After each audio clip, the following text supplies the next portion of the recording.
Talking Music with Big Andy.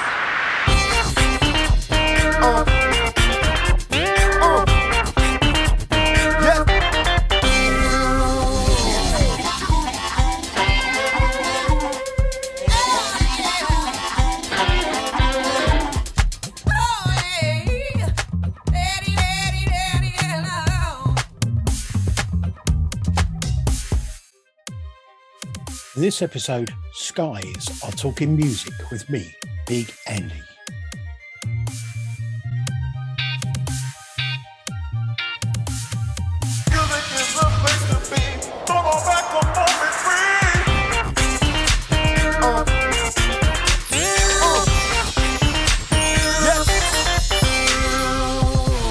Hello and welcome to the podcast. I'm Big Andy, as you know, and I have with me today Ali and Jericho, who are Skies.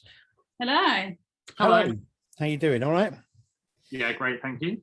Thank you for joining me. Now, I was a bit confused by something actually, because when I looked stuff up, I saw you've been together since 2014. And on Spotify, your music on there ranges from around 2015 up to like this year. But when I went onto YouTube, most of the stuff on there only seems to be about a year or so old. So maybe I just didn't go through it enough. I don't know. Maybe it's me. The reason, depending on which sections you've looked at, we during the lockdown did like 200 live streams on YouTube. Yes. So the chances are you'd have to do maybe a fair bit of scrolling to get to some of the older stuff. But there are playlists where you might be able to find the older stuff a bit quicker. But yeah, depending on the playlist, you might have just found a load of that. So yeah, that makes sense. Yeah, I found a lot of your live stream stuff from lockdown, which was very good, by the way. It's very interesting to watch some of that. It was quite entertaining and also informative and all sorts of things. So you've been together since 2014. How did you kind of get together? How did it all start?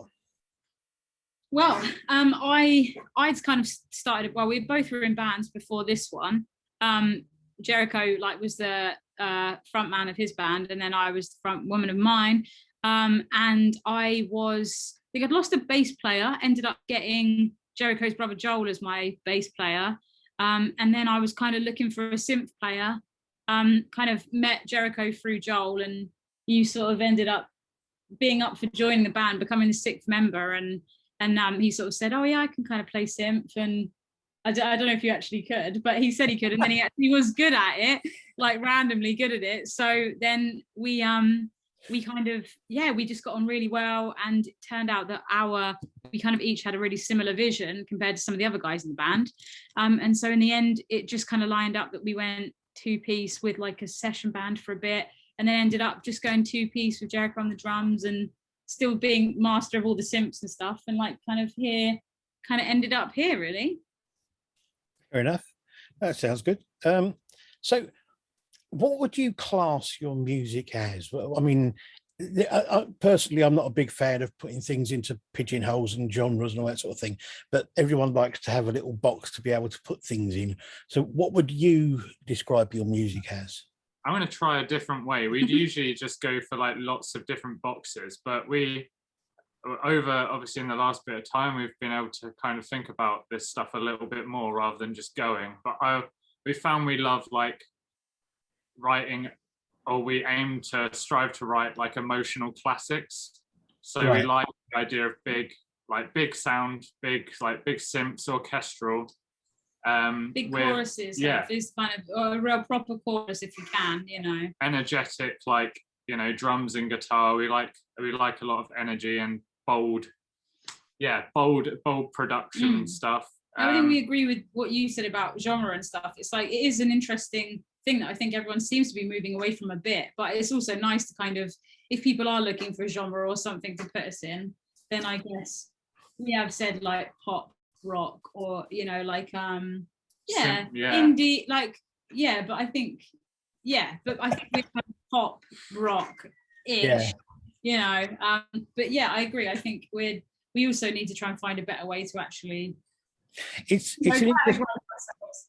it's an interesting thing. Almost every band I've talked to has said that they don't want to define themselves in a small box by saying they're a specific genre, which means most of them will almost always go for alt rock, which is, you know, but the thing is that places like Spotify and streaming services and things like that like you to actually say what genre your music is, so that they can kind of put you into their little playlist thing, you know. And I don't think it works that way. It's not as easy as that. It's a much more grey area, I think, nowadays. Well, I think the last time we had to categorize ourselves, literally the other week, we had to pick 4 boxes out of a whole load, and I think we picked happy, sad, calm, and emotive, or Angry. what was it? Calm Angry, yeah, calm and fierce, or something like that. Because I think that especially the last 3 tracks we've released have been a weird mixture of like happy and sad and quite like fierce but calm, and and we just kind of had a bit of fun with that. Whether like that helps us or not is another thing, but I we think like on purpose almost, didn't we? I think as much as you get like Spotify, even though it does want to really generally categorize you, you do end up with like some of their good playlists. You end up with such a wide variety of music. You can go into it with more of an open mind and discover more, because you're not going in to listen to emo from 2010 on some of the what's current. You get like a blast of actual alternative rock, and then like pop rock that you wouldn't normally be able to define. And also because of these extra categories it asks of you, like emotional things, you actually end up going, like rather than just synths and rock, you're like, oh yeah, we are a bit like fierce and a bit as well. Yeah, and we are happy, but we're really sad as well. Yeah, happy in a sad way. Yeah, sad in a happy way, maybe. I don't know. Exactly. Yeah. So what are your influences then? What sort of bands did you listen to that made you want to get into doing music in the first place? And what sort of bands have influenced your sound? I feel like I do love Coldplay. I think hearing some of their stuff, like, and just realizing like, oh man, I love how some of their stuff makes me feel, and kind of then just wanting to like feel more like that. So just writing my own stuff that kind of makes me feel a little like that. So they were cool. I think I also grew up in like a church background, so I've realized I think some of my music has been influenced like accidentally by kind of worship music, or the feeling that I think worship music tries to can create. And I think there's been elements of that I'm like, oh, I wonder if that has actually influenced my music. And so I think that's been thrown in there. I think generally I did just love like pop songs, so I think I do like a good chorus. So I think, you know, any decent pop song I think tends to inspire me. I was brought up on the not classic rock, but classic rock, just like AC/DC and Led Zeppelin and easy. So then when I started getting my own taste, I was straight into like 2000 and 2000s emo, and started my favorite bands like Funeral for a Friend and Jimmy Eat World, and I was definitely attracted to bands that were writing good like songs that wasn't really about the genre. They were writing good songs and using lyrics in ways that maybe were more emotive than sensical sometimes. Like only some of them you listen to them, you're like, what does this even mean? But you know what it means when you listen to it. You feel it's about the emotion and the feeling more than the actual sort of the type of music they're playing. Yeah, I was definitely like, this is what was great about when we first started working together. It took us a little bit of time to, I think, really respect what each other did, because Ali is definitely like a more of she's like a lyricsmith. She like thinks about the lyrics in the way that works with the melody. And sees it quite lyric heavy. Like the lyrics are the things she'll listen to and focus on, and where's that taking you? Whereas I've always been, where's the the music taking you? Where's the melody taking you? So Yeah. then when we came together, I was like, oh, the lyrics, the music are the important thing. You can have lyrics that make no sense and the song is like great. And I was like, no, the lyrics are the important thing. Like they've got to make sense because they're the thing that gives you the context of what you're trying to say. And yeah, once we both learned to accept where we were coming from, we were like, oh, okay, we really like maybe where we can each write a other's song. coming from. Yeah.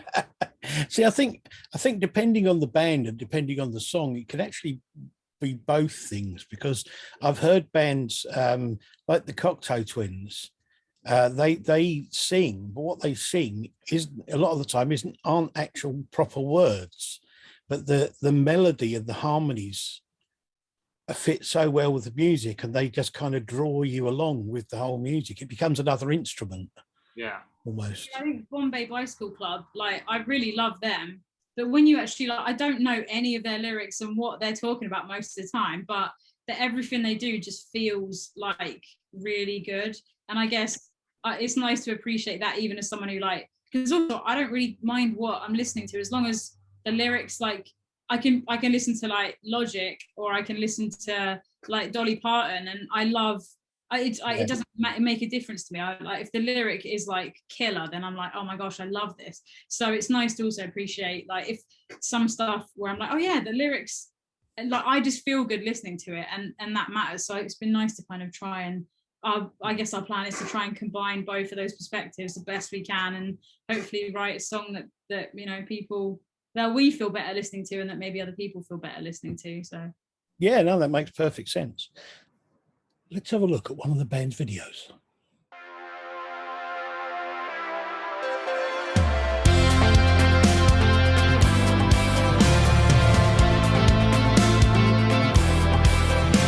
He loves to watch her leave, hates to see it go, but if he's anything less than obsessed, then she won't want to know. But he's all she's been looking for, I guess she's all he wants. He means it, she knows it, all of a sudden, all at once. It's magical, magical, magical. It's magical, magical, magical. It's magical, magical, magical. For you to win the game you'll play. But what is so wrong with being alone anyway? What is wrong with being alone? What is wrong with being alone? What is wrong with being alone?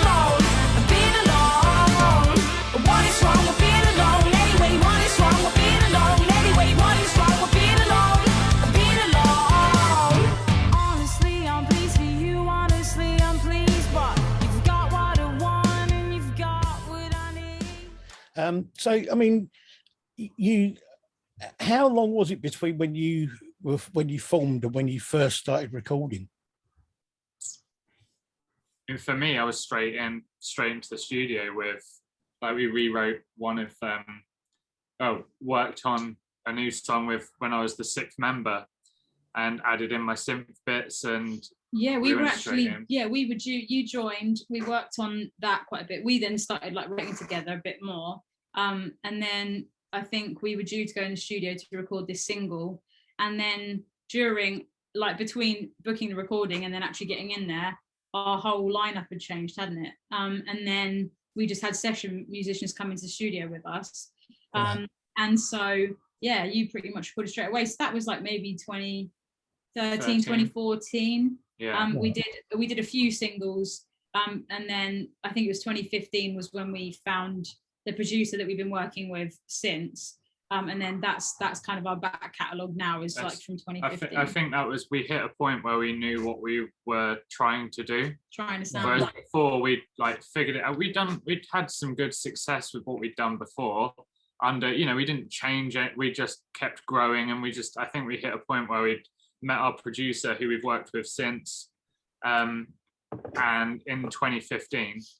And it was 2014, wasn't it? But yeah, we'd met him, recorded an EP with him, which was the most work we'd done together as the band. And I think we were like, okay, this, like, I could, whatever this is, if this was in 10 years time, we record an album, I'm still going to be playing these songs and they still make sense. So I think we just decided, right, we're going to take down what we've done before, refresh ourselves and go from here. We signed with a record label with that EP, and followed the journey from that point, which is why we kind of hit 2015 and went, there's no feels like where we sort of started. There's really. no real history up before then, because we'd finally got to a point where we're like, okay, this is what makes, we sound like. this makes sense to us, and it was like, like we can read this and carry this on forever. Yeah. And I mean, do you because when you play live, you have other musicians with you when you play live, or is it just the two of you? We used to. We've had a long process of trying different things. We're now just the two of us. I play drums and sing backing vocals. Ali plays guitar and lead vocals. We usually set up next to each other, and then we have a track which has everything on the bass and the synths that we've recorded in the studio. But we definitely, most bands, I think, feel a bit, and we did feel a bit weird about just having a backing track. But we've been through such a process of, we had a session drummer as well as a bassist and a guitarist. Then we left the bassist and the guitarist, had a session drummer, and I used to program all the bass synth via MIDI, and I plugged the bass synth that was playing via MIDI out into a bass amp. I'd play synths, and we had a little bit of backing track, and Ali was still playing guitar and singing. And then, anyway, through a point of reduction, I was like, I have far more fun playing drums, and we sound so much better live when the track is glued together in the way it is. So through process of elimination, this was like when it made us feel like, okay, this is good fun. We're enjoying this a lot now. If you could play it all, you would play it all, but because you only have two arms, like we were like, look, it's like he literally plays all the music and does it all. So we were like, and I think you just and then there's a band called 21 Pilots who we love, who I think we just heard about them as we were debating whether we just go two-piece.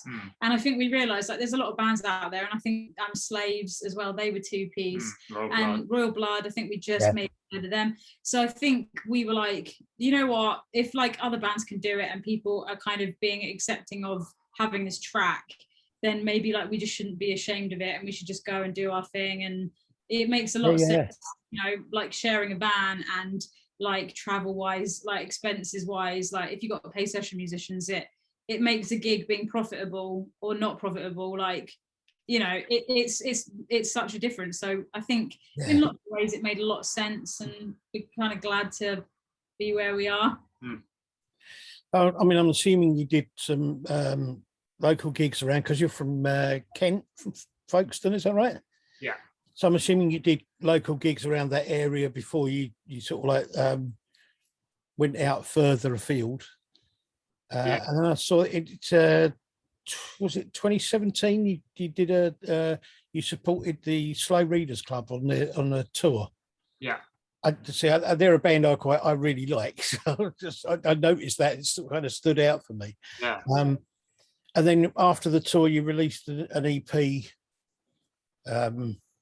What we got? We Fear Change, which I listened to and I really liked. It was really good.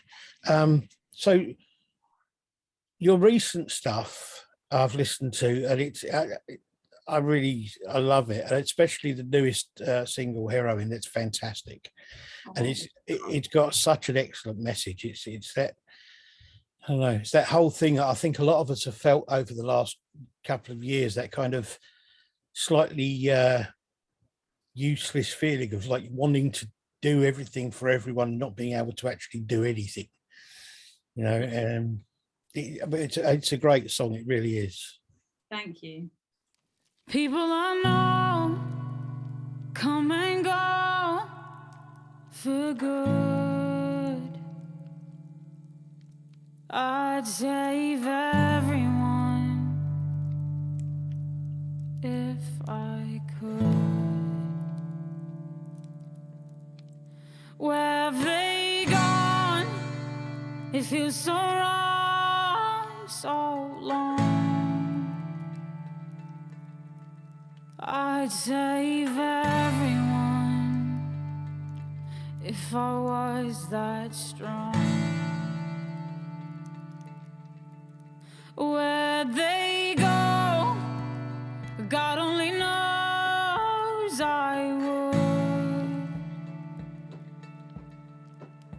save everyone if I was that good. I'd save everyone if I could. I'd save everyone if I could. I'd save everyone if I could.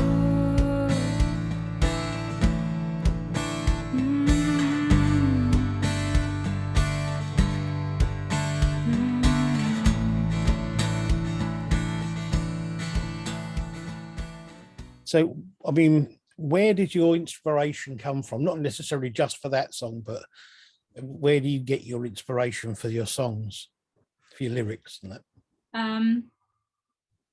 Yeah, I think like what you just said about just, you know, what, especially this past year, if we talk about heroin to start with, is like, yeah, just being kind of sat in the middle of a pandemic and hearing about everything going on and just being like, wow, like if it was up to me and if I could fix everything, like I don't know, it's just such a weird feeling. Like obviously nobody can do that, but just being like, oh, if I could, I would. And then also facing the fact that, like, you know, you can't, and then trying to like accept that and try and make sense of that. I think so. Yeah, it was a lot of the time. It is just I realize things about myself or realize about things I'm feeling, and then I guess for me, in order to feel sane or get on with my life, I've just for some reason needed to write it in a song. And I think recently as well, like I think like the last single, Give Up, that was like quite like kind of I was almost quite afraid to release it because it just, a lot of it felt a bit more like, yeah, there's just some things I was like, oh, am I really going to say this? Or like, do I really need to say this like in public? Can I just I wish I could just write it in my diary and that be it. But I think for some reason I just need to like get it out as, you know, like in a way that's like there's the artwork for it and there's the lyrics typed out and it's me singing it, and which I've kind of get baffled by sometimes of why I almost have this need to publish my diary. Like, what's wrong with me? But I like weirdly I need to, and then I get people saying like, you know, that it's made them cry or they feel like it's helped them, and then I think, okay, well maybe I am just supposed to do it, even if it's for a handful of people or if it's just for me. So I think it is just me sat there, you know, just writing down what I'm feeling to try and feel better. And a lot of the time I'll be watching a movie and there'll be a one-liner, or I have a conversation with someone and they'll say something. I think like I was chatting with a friend and she was talking about her boyfriend and how he was like kind of having a hard time with something. And I think she said something like, I'd hate to be inside his head. And I was like, oh wow, like I was like straight away, I'm like, oh, that's a lyric. So I've written a song with that in it. And so things like that will happen, that I'll write songs in the back of my head, and then I'll eventually sit down with a guitar and kind of put all these little bits and bobs together. So yeah, it's just me being human, saying stuff basically. Fair enough. I think the thing about it is that for me, I'm a singer as well, and for me lyrics are very important. And I think that if a lyric touches you in some way, whether it be to make you feel happy and just want to dance and party, or whether it touches you because it sort of brings up an emotion that you hadn't necessarily been aware of, that you felt about a situation, it's much more important, and it's much more becomes a much more personal thing to you. So that song kind of becomes something that means something to you. And I think it's a good thing to try and write those sort of songs, because I think we need that kind of emotional contact sometimes. It's a strange thing, I know. It's as I think sometimes as musicians and singers and songwriters, you need that kind of strange thing of having an emotional contact with people you don't even know. Yeah, I think it's like a grounding effect. Like we've kind of discussed this, like there's, especially at a time like this, there's so much electricity in the air with people feeling stuff they never even knew you could feel. And it's just all these new feelings, and everyone's just like, they just feel bad and they don't know what it is. And then someone stands up and says, I feel this, and this is why I think I feel this, or this is what, and then all of a sudden it just hits that rod, and people are like, yes, that's what I feel that someone else feels it. I feel it gives you like a bit of relief just to know someone else felt that, and they can express it in a way that you can relate to. It is I think feeling like I'm not the only person that's felt like I want to just fix everything and I can't, and then hearing other people, just especially like this song, this response, I think it's been the most that people have said, man, like I was just crying, or like it was, you know, and like a lot of this stuff that we still get quite a few comments like that, but this one particularly, and I was like, oh, it's nice just to not feel, you know, like to feel together with other people feeling the same sort of thing. And then you think, okay, like, well, if we all feel like we want to save everyone, then maybe we all can, or somehow, or we're gonna, you know, it's gonna be good somehow. Like, no, I agree. Let's have a look at one more video. 1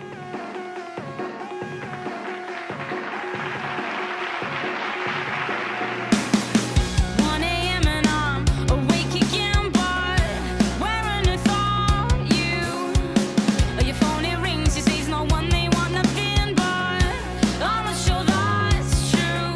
Do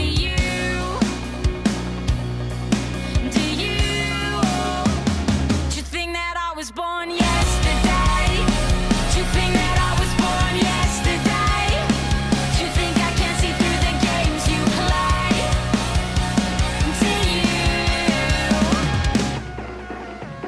Must be mistaken, swore you said you were out with them, but they've not seen you in a week or two. It's not a second chance when you had 100 of them. Come on, call for the truth. Do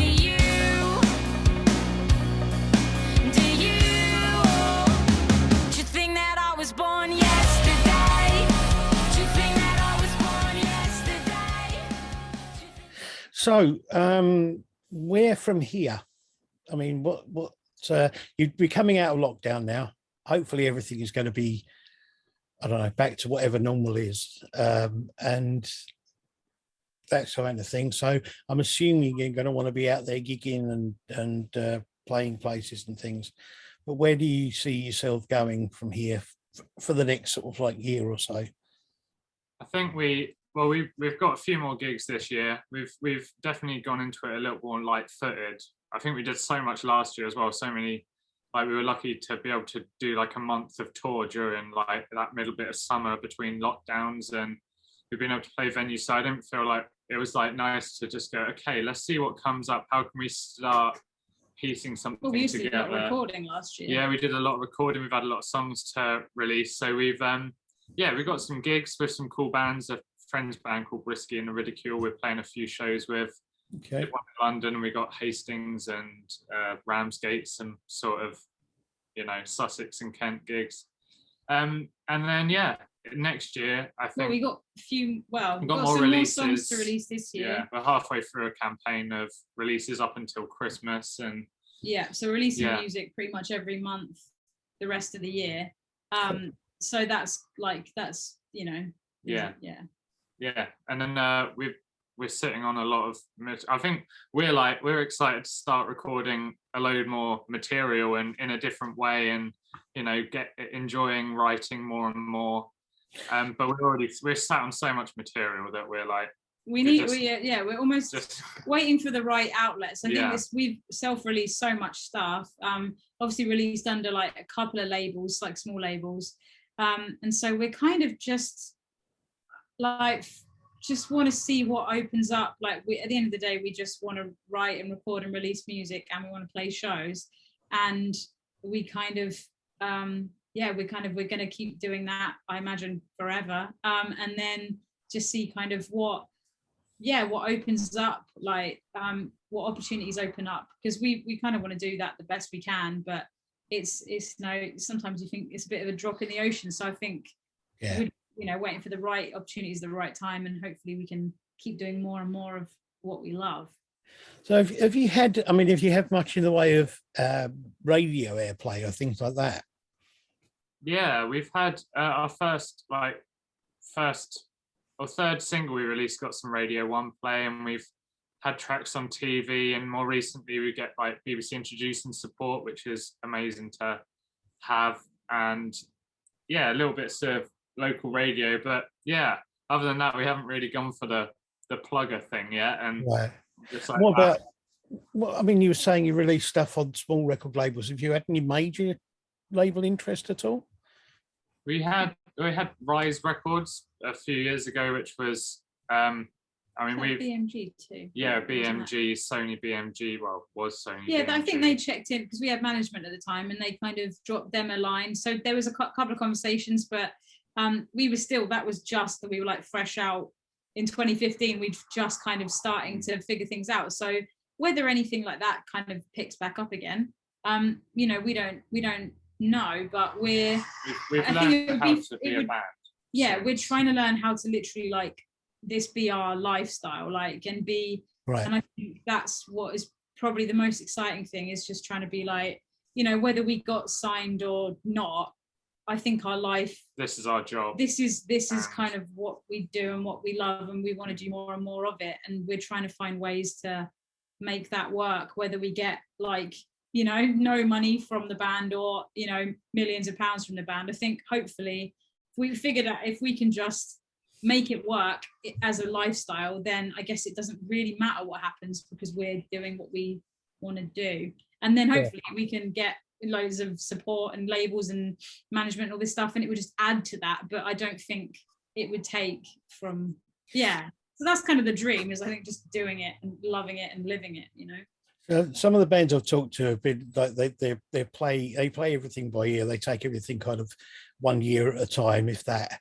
And other ones have got this glorious sort of like 5-year plan of where they see themselves being in 5 years and how they want their career to have mapped out by then. Do you, which do you do? Do you play it by ear and just take it as it comes, plan each year as it comes along, or? I mean, I think I quite like the idea of planning stuff and wanting to be specific about things. But then just before lockdown happened, we had this plan to like just get in the van. We like kind of quit jobs, and we were going to just travel the country for like at least a year, just being in the van, going to people's living rooms, playing anywhere and everywhere. And then like literally the week that we just did our first living room show. We did our first and last one basically, because then the pandemic hit. And we were like, right. And then we had like a really amazing year. We did got like a month-long garden tour. We did play 200 streams, made like the most money we've made like touring and merch wise doing that. And we were like, oh, like sometimes when you plan these things, like you don't really ever know what's going to come. So what looks like is your idea and you've set in your head is like, this is what I want. It can look different when it actually comes to you. So as long as you're aware, like what you wanted to achieve rather than the actual things, like, So we found that was a nice flip. So how we now like look, thinking like this year, it's like, I think after the year that we've all had, that everyone's like, wow, things just come out of nowhere, or things can change like that. I think it's just, I think there's also this weird feeling of trying to like just get each day as good as we can, and then keep believing, keep dreaming about the things that we do want, and looking out for if the opportunities come along for that.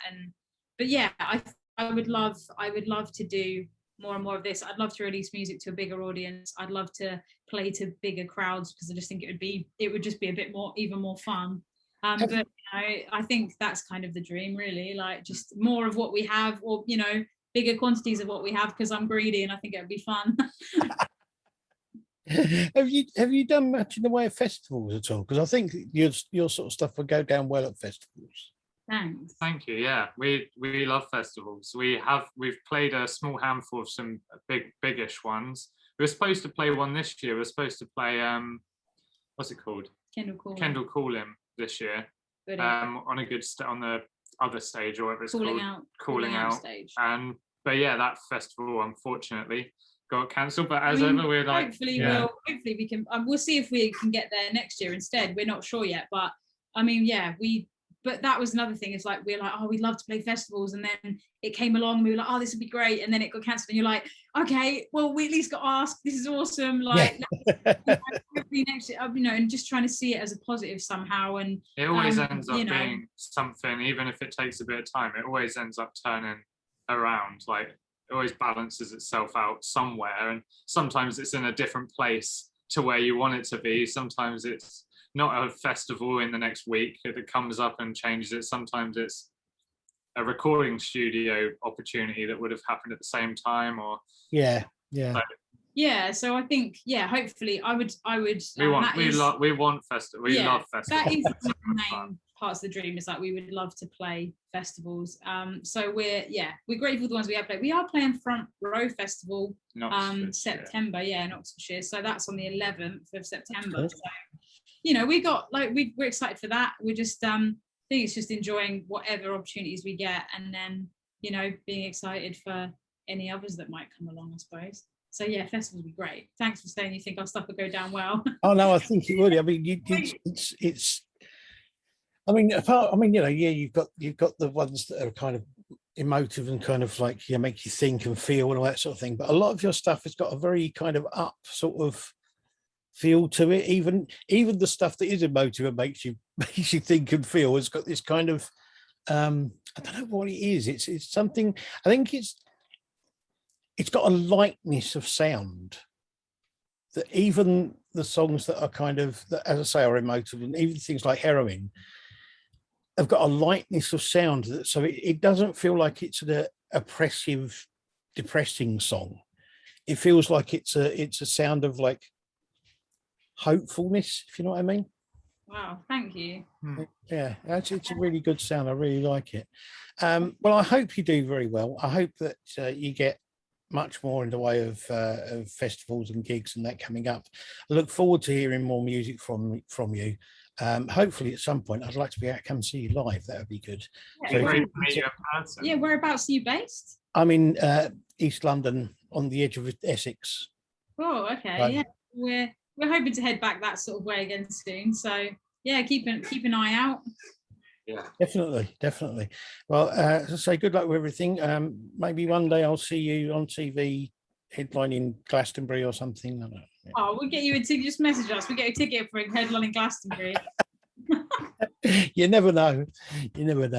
Right. Thank you very much for being on the show. Thank you. Thanks for having us. Thank you to everyone for watching the podcast, and thank you to Skies. Look out for their music.